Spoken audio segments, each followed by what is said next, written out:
If someone had told me a year ago that my life, my meticulously curated, quiet, predictable life, would be turned upside down by the man in apartment 4B, I would have laughed. A small, tight, nervous laugh, but a laugh nonetheless. Julian was noise. He was chaos. He was the heavy tread of steel-toed boots on the stairs at odd hours, the low rumble of male laughter through the thin hallway walls, the scent of wood smoke and something sharp, like ozone, that clung to him like a second skin. He was a firefighter. He ran toward the things I spent my entire existence trying to avoid. My life was built on silence. I was an archivist for the city, a keeper of forgotten papers and faded photographs. My days were spent in the hushed, climate-controlled basement of the Historical Society, my companions the gentle rustle of acid-free paper and the ghosts of other people's lives. My apartment, was my sanctuary. Books were stacked in precise, thoughtful towers. Every object had its place. The silence was a blanket I wrapped myself in, a fortress against a world that always felt too loud, too fast, too much. And then there was Julian. From my window, which overlooked the small, shared courtyard, I had a perfect, unobscured view of his. I told myself it was for security, for situational awareness. It was a lie, of course. I watched him. I watched him come home, his broad shoulders slumped with a weariness that seemed to seep from his very bones. I watched him on his days off, sitting on his small balcony, cleaning equipment with a focused, almost meditative intensity. He was a physical fact, a solid, undeniable presence in a life I had tried to render intangible. He was handsome in a way that felt dangerous to me.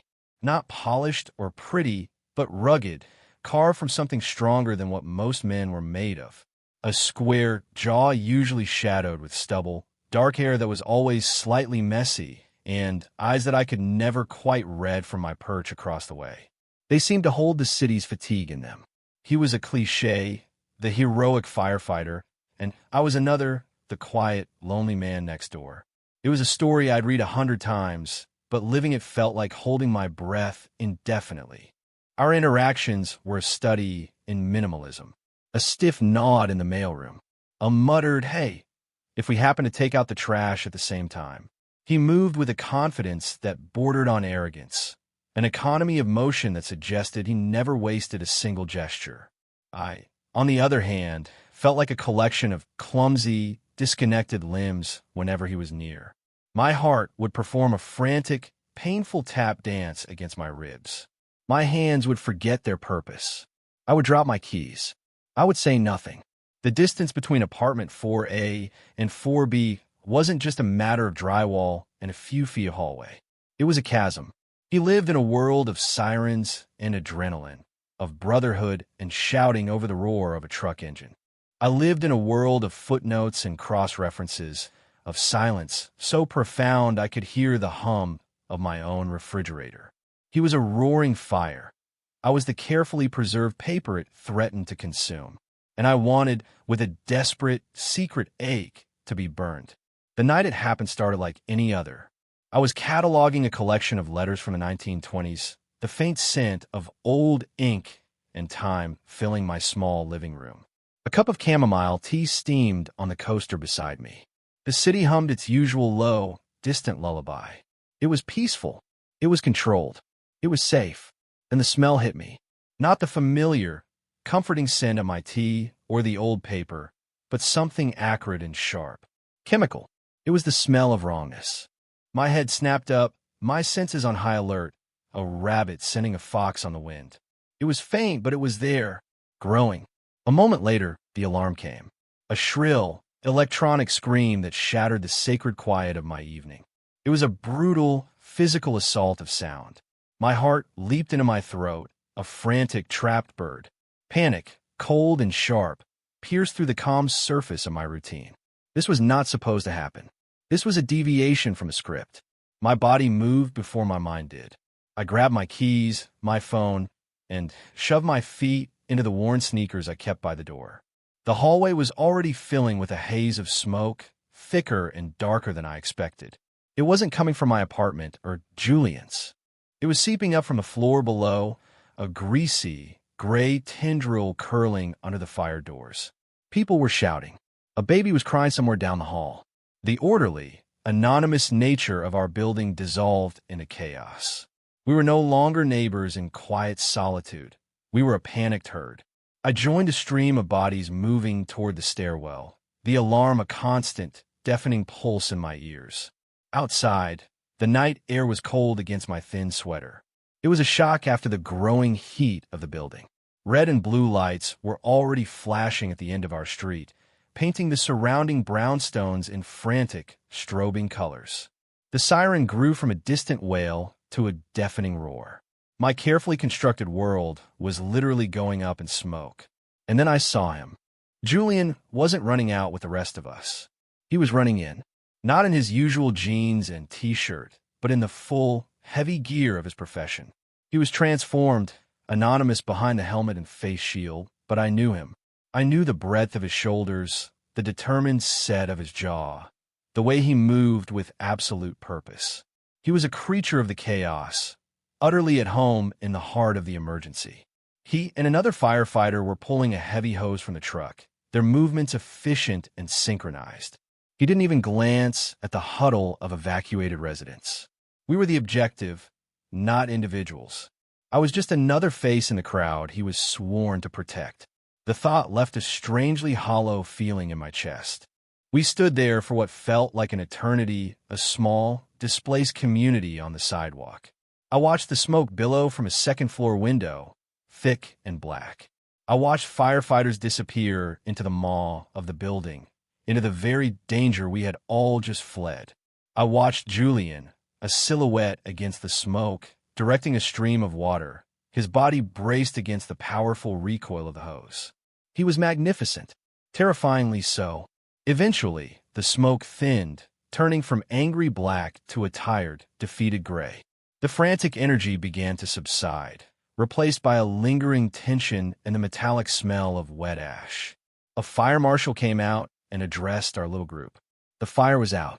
It had been contained to one apartment on the second floor, a kitchen fire that had gotten out of hand. But the water and smoke damage was extensive, and they had to cut the power to our half of the building to check the wiring.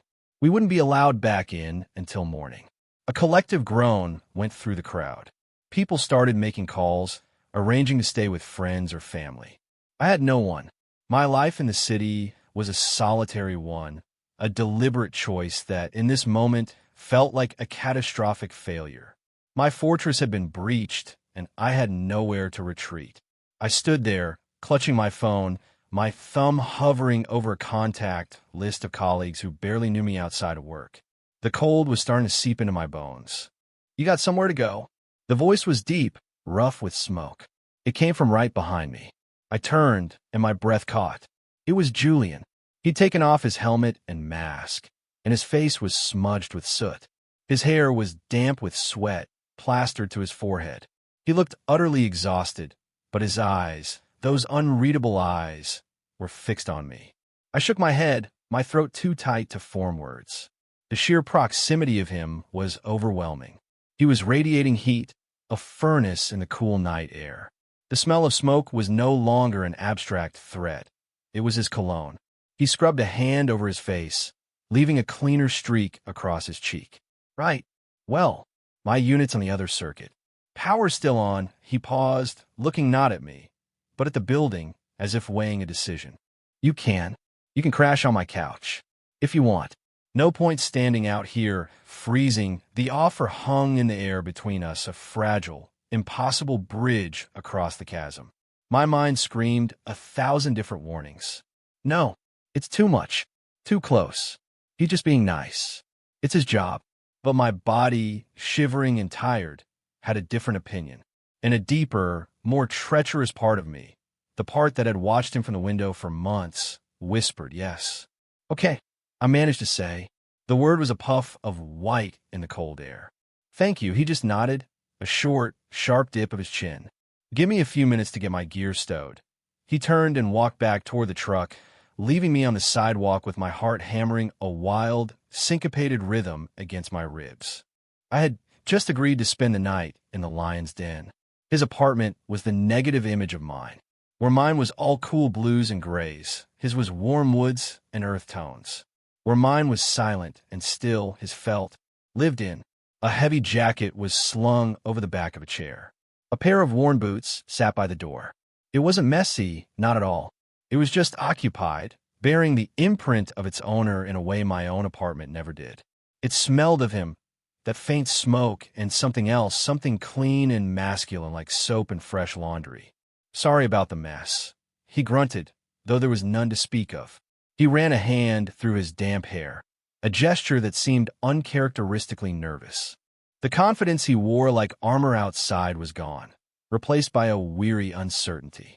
Here, in his own space, he seemed smaller, more human. I stood awkwardly in the entryway, feeling like an intruder. "It's not a mess," I said, my voice barely a whisper. I was acutely aware of every detail. The framed photo on the mantelpiece of him with an older couple who had his eyes. The stack of dog-eared paperbacks on the coffee table. Classic thrillers and historical nonfiction. Not what I would have expected. A small, thriving succulent sat on the windowsill, its green a vibrant splash of life against the dark brick of the building opposite. He saw me looking at the plant. My sister gave it to me. Said I needed something to keep alive besides myself. A ghost of a smile touched his lips, but it didn't reach his tired eyes. There were faint lines of exhaustion etched around them, lines I'd never been close enough to see before. And a small, silvery scar, almost invisible, bisecting his left eyebrow. A story I didn't know. "There. Coffee? I think I have some whiskey somewhere." He was already moving toward the kitchen, his body language speaking of a need to be busy to perform the role of host. Tea would be great," I stammered, finally moving further into the room. I sat on the edge of his couch, a large, comfortable-looking thing of worn brown leather. I felt perched, ready to flee at a moment's notice. My internal monologue was a frantic buzz, a beehive of anxiety. "What are you doing here? This is a mistake. You don't belong." He returned a few minutes later with 2 steaming mugs. He handed one to me, and, as I reached for it, our fingers brushed. It was nothing, a fleeting, accidental contact. But a jolt went through me, sharp and hot, like touching a live wire. My breath hitched. I pulled my hand back as if I'd been burned, sloshing hot tea onto my fingers. "Careful," he said, his voice low. His eyes flickered from the mug to my face, and for a split second, I saw a flicker of something else in them. Confusion? Surprise? I couldn't tell. He took a step back, creating distance between us, and the moment was gone. But the heat lingered on my skin, a phantom touch that my nerves refused to forget. My heart was a wild thing again, beating against the cage of my ribs, desperate for escape. He sat in the armchair opposite me, cradling his own mug. The silence descended, but it wasn't the comfortable silence of my own apartment. This was a heavy, charged thing, thick with unspoken questions. I stared into my tea, watching the steam curl and dissipate, trying to will my pulse to slow down. "You're shaking," he observed, his voice quiet but direct. "Adrenaline." I lied, though it was only half a lie. In the cold, I took a sip of the tea. It was strong and sweet, and the warmth spread through my chest, a temporary truce in the war my nerves were waging. He nodded, accepting the explanation. "It's always weird after a call. The quiet." He looked around his own living room as if seeing it for the first time. "Everything feels too still." That was when I noticed it. A long, angry red scratch on his forearm, beaded with a few drops of blood. It must have happened during the fire, a tear in his gear from a piece of debris. He seemed completely oblivious to it. "You're hurt," I said, the words coming out before I could stop them. I pointed with my chin toward his arm. He glanced down, his expression one of mild surprise. "Oh, huh. Didn't even feel it." He dismissed it with a shrug. "It's just a scratch. You should clean it." I insisted, a strange boldness taking hold of me. This was something I understood. A problem with a clear solution. An injury to be tended. It could get infected. He gave me a look, a mixture of amusement and curiosity. "You a doctor now?" "No, an archivist," I said, the words sounding absurdly prim in this context. "I work with delicate things. I know how to be careful. Do you have a first aid kit?" He stared at me for a long moment, and the power dynamic in the room seemed to tilt on its axis. He, the strong, capable rescuer, was now the one with the injury. I, the quiet, trembling neighbor, was the one offering aid. He seemed to be reassessing me, seeing something beyond the nervous man who dropped his keys in the hallway. Finally, he gave a short, humorless laugh. Yeah, under the sink, the kit was a standard-issue red box, but inside it was a jumble of loose bandages and expired ointments. I brought it back to the living room and knelt on the floor in front of his chair. "Let me see," I said, my voice softer now, more confident. This was my territory. Order from chaos. He hesitated for a second, then extended his arm. His forearm was thick with muscle, dusted with dark hair. The skin was warm. I took his wrist to steady his arm, and my fingers registered the solid, steady thrum of his pulse beneath the skin. The contact was deliberate this time, necessary, and it sent another, deeper shock wave through my system. I forced myself to breathe, to focus on the task. I cleaned the wound with an antiseptic wipe, my movements precise and gentle. He didn't flinch, but I could feel the tension in his arm, the tightening of the muscles under my hand. I was so close to him now, I could see the individual flecks of gray in his dark eyes, the way his eyelashes cast small shadows on his cheekbones. He was watching my face intently, his expression unreadable. "You're good at that," he said, his voice a low rumble that vibrated through his arm into my hand. "I told you," I replied, my eyes fixed on my work. "I'm careful." I smoothed the bandage over the scratch, my fingers lingering for a fraction of a second too long on his skin. I could feel the heat of him, the sheer, solid reality of him. It was intoxicating. I pulled back, breaking the contact, and the loss of it was an immediate, physical ache. I packed the first aid kit away, my movements suddenly clumsy again. The brief moment of equilibrium was over. I was back to being the intruder in his space. But something had shifted. The silence that fell between us now was different. Less awkward, more thoughtful.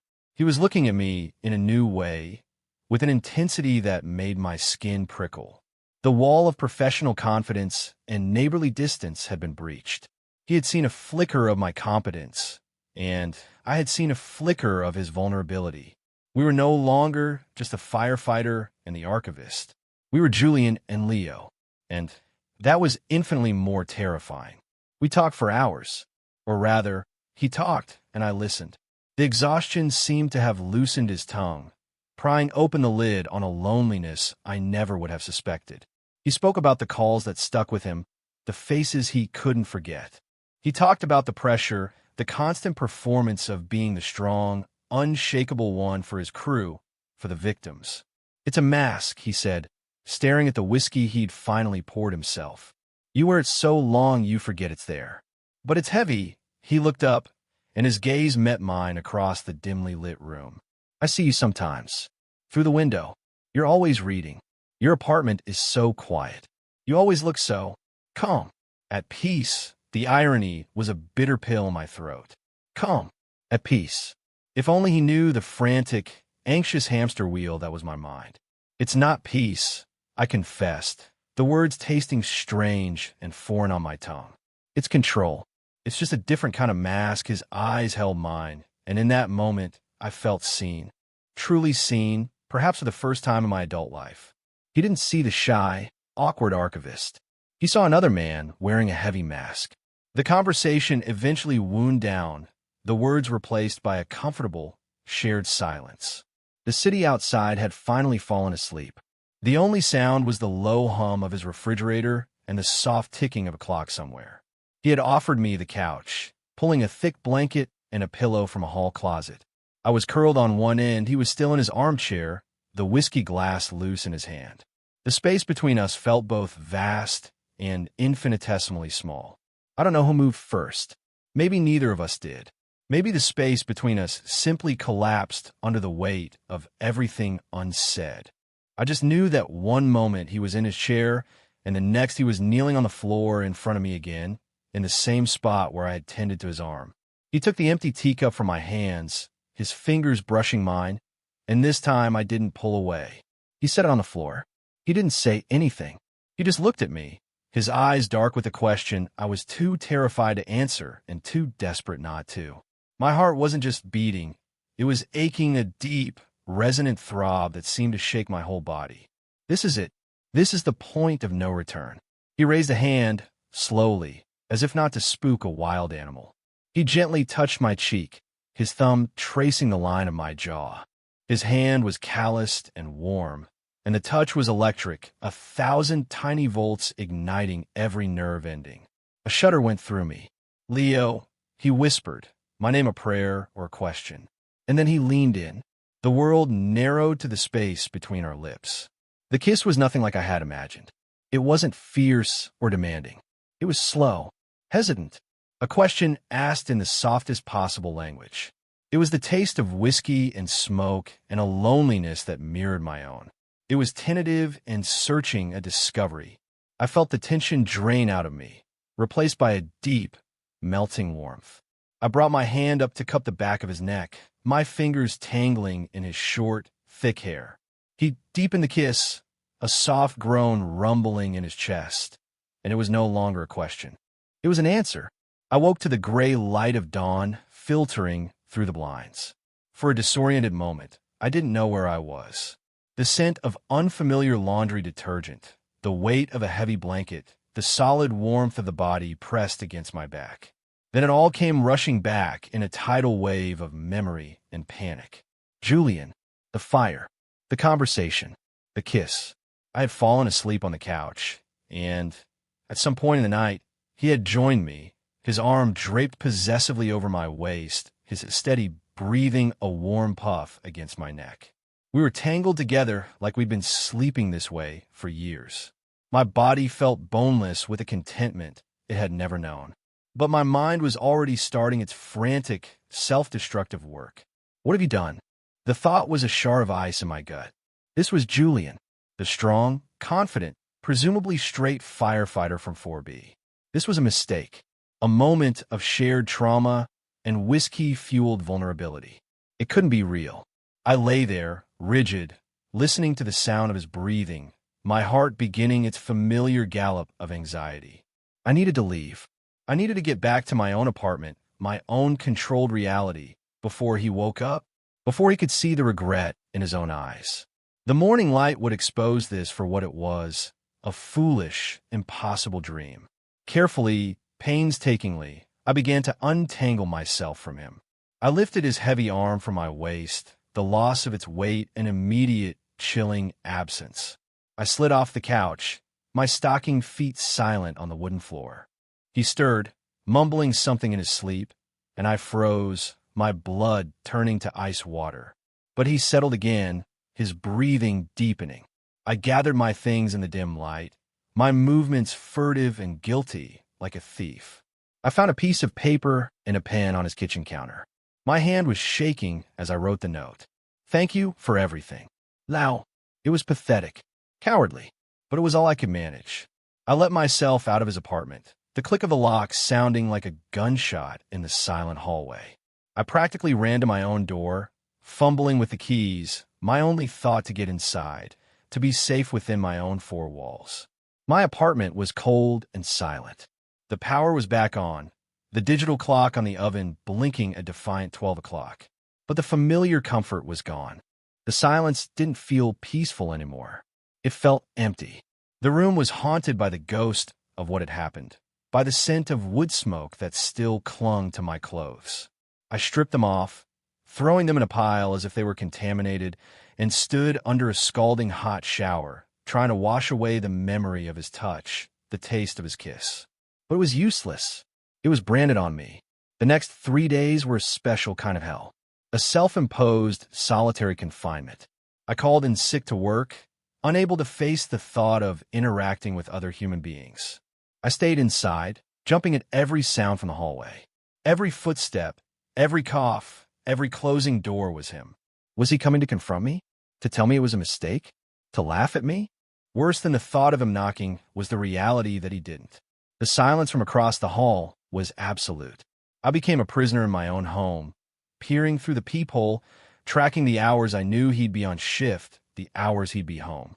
My once comforting solitude was now a gaping wound, an absence shaped exactly like him. I would stand at my window, staring at his, but his blinds were always drawn.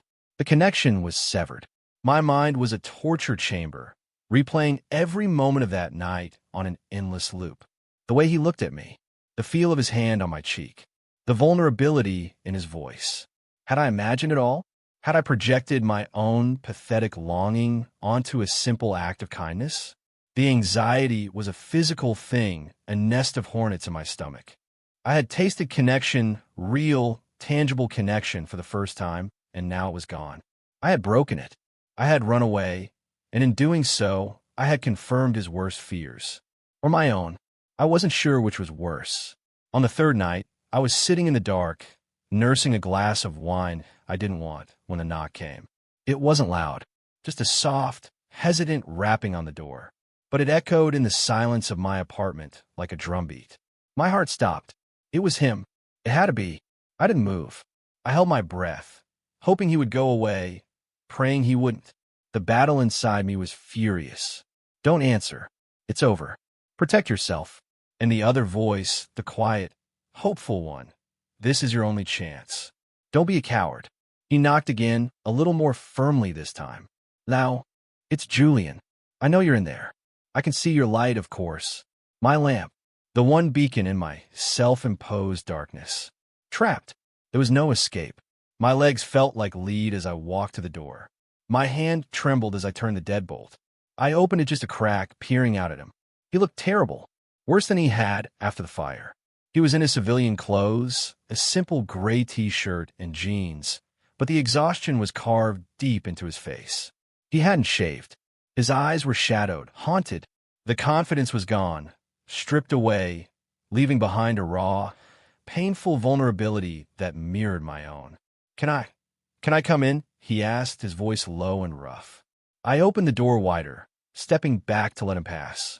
He walked into the center of my living room, my space, and stood there, looking lost. He brought his world of smoke and noise and feeling into my sterile, silent sanctuary, and the room seemed to shrink around him. I closed the door, the sound of the latch clicking into place, feeling dreadfully final. I turned to face him, my arms wrapped around my own waist, a pathetic attempt at self-defense.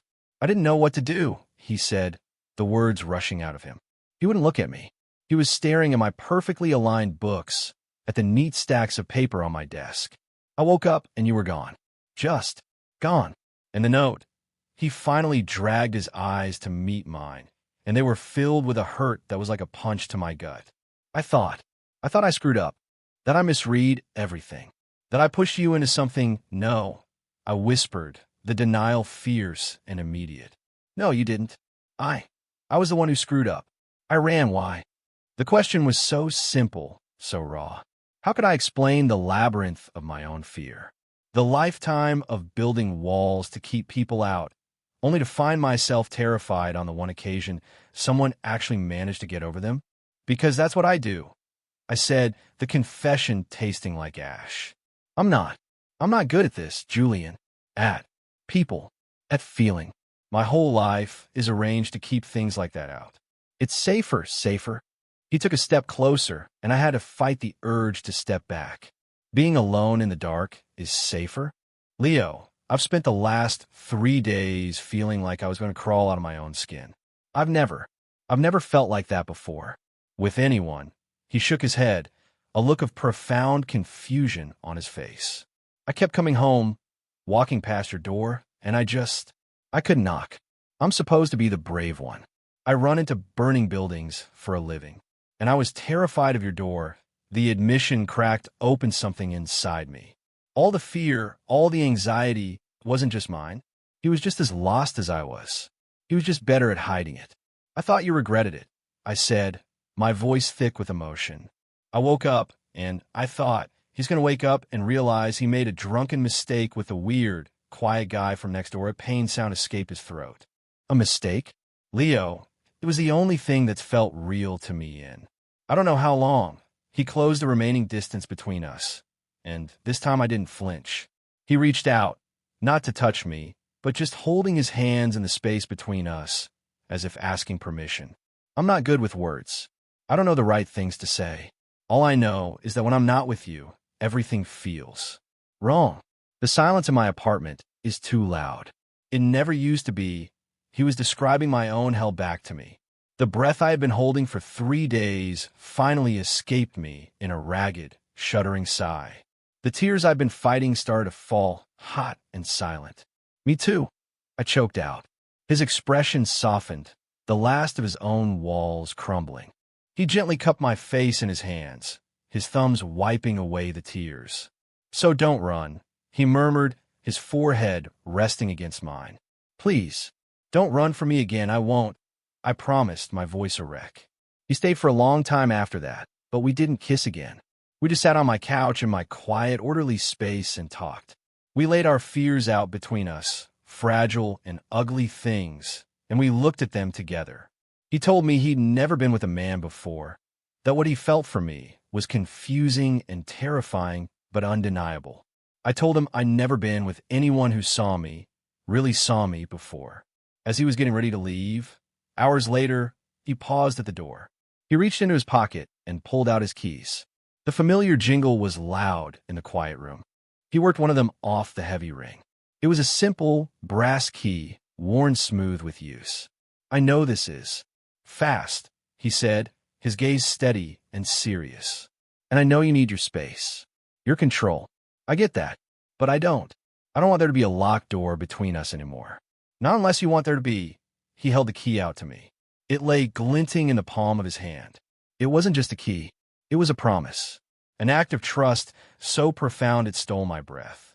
It was him, handing me the power to lock him out or to let him in, and trusting me to choose correctly. My hand was steady as I took it from him. The metal was warm from his skin. I closed my fingers around it, the sharp edges digging into my palm. It was real. "Thank you," I said, the words wholly inadequate. He smiled, a real, genuine smile that finally reached his eyes, and it was like watching the sun rise. "Get some sleep, Leo." He leaned in and pressed a soft, chaste kiss to my forehead before letting himself out. I stood there for a long time, the key clutched in my hand, feeling its weight, its promise. The fortress hadn't fallen. I had just been given the key to a door I never knew existed.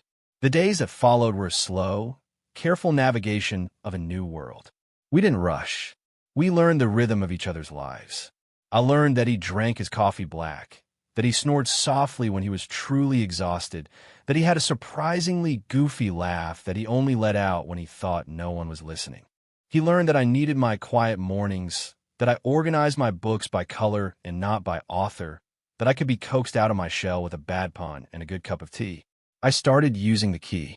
At first, it was just to drop off a book I thought he might like, or to leave a container of soup on his counter when I knew he had a long shift. Then, one evening, I let myself in and just sat on his couch, breathing in the scent of his home, waiting for him. When he walked in and found me there, the look of relief and pure, unadulterated joy on his face was something I knew I would never forget. Our new beginning wasn't a grand, cinematic explosion. It was a series of quiet, domestic moments that, piece by piece, rebuilt my world. It was making coffee together in his kitchen, the early morning sun slanting through the blinds, our shoulders brushing as we reached for the mugs. It was falling asleep on the couch watching a movie, only to wake up in his bed, having been carried there like something precious. It was sitting side by side, me with a book and him with a crossword, our feet tangled together, in a silence that was no longer empty, but full of a shared and peaceful presence. I looked back at the man I was before the fire, the archivist of his own lonely life, and I barely recognized him. My life was so ordered, so controlled, because I was terrified of the beautiful, messy, unpredictable chaos of living. I thought my solitude was a shield, but it was just a cage. Julian didn't come into my life and break down the walls with the force of a firefighter breaking down a door. He just stood on the other side and showed me the cracks in his own, and in doing so, he gave me the courage to find my own way out. He wasn't the fire I had feared would consume me. He was the warmth I had been searching for all along.